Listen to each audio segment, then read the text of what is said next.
নমস্কার, আমি ডক্টর বর্ণালী ঘোষ। আমার চেম্বারে আপনারা যারা আসেন আপনাদের অনেকেরই জিজ্ঞাসা থাকে যে, বিশেষত প্রেগনেন্ট কাপলদের কাছে তাদের একটা জিজ্ঞাসা থাকে যে বাচ্চাটা মেয়ে হবে কি ছেলে হবে, অথবা যারা প্ল্যান করে আসেন তারা অনেকেই চান যে একটু কি বলা যায় যে কি করে ছেলে হয় বা কি করে মেয়ে হয়।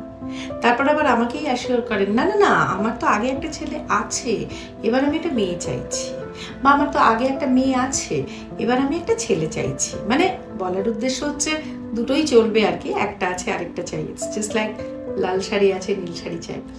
তো যাই হোক, অনেকদিন ধরে ভাবছিলাম যেটা আপনাদের বলবো যে সাধারণত তো আমরা দেখি যে বেশিরভাগ পরিবারেই দোষারোপ করা হয় মেয়েটার উপর, এবং মানতে ইচ্ছে না করলেও এই কথাটা সত্যি যে ছেলে না হলে এই দোষারোপের পরিমাণ আমাদের সমাজে এখনো অনেকাংশে বেশি।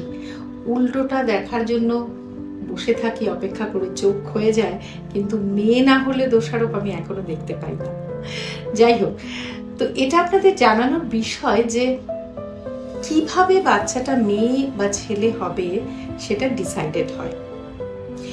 এটা প্লিজ মনে রাখবেন যে মায়ের এখানে কিছু করার নেই। তার গর্ভস্থ সন্তান মেয়ে অথবা ছেলে হবে সেটা কিন্তু কনসেপশনের সময়, যেদিন প্রেগনেন্সিটা কনসিভড হলো সেই দিনই ডিসাইডেড হয়ে যায়।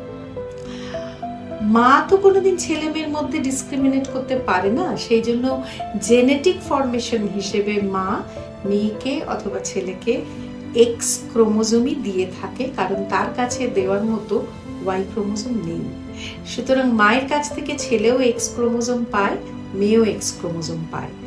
বাবার একটা এক্স এবং একটা ওয়াই ক্রোমোজোম থাকে, সুতরাং বাবা সেই পার্টিকুলার সন্তানকে যদি এক্স দেয় তাহলে দুটো এক্স পেয়ে সেই বেবিটি হয় মেয়ে বাচ্চা, আর যদি বাবা তাকে ওয়াই ক্রোমোজোম দেয় তাহলে দুটো এক্স এবং ওয়াই মিলে সেই বাচ্চাটা হয় একটি ছেলে বাচ্চা।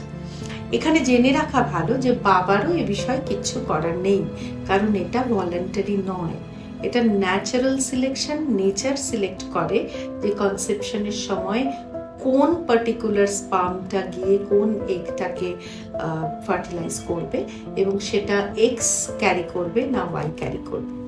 সুতরাং এ নিয়ে অহেতুক চিন্তা ভাবনা করে একদম মাথা খারাপ করবেন না।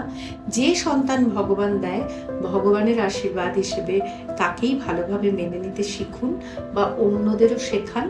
আর এই ভিডিওটা প্রচার করার একটাই উদ্দেশ্য যে আপনারা অহেতুক মাকে দোষারোপ করবেন না যে কেন তার গর্ভস্থ সন্তানের সেক্স মেয়ে হলো অথবা ছেলে হলো। তার এ বিষয়ে কিন্তু একেবারেই কিছু করার নেই। আজকের জন্য এটুকুই। নমস্কার।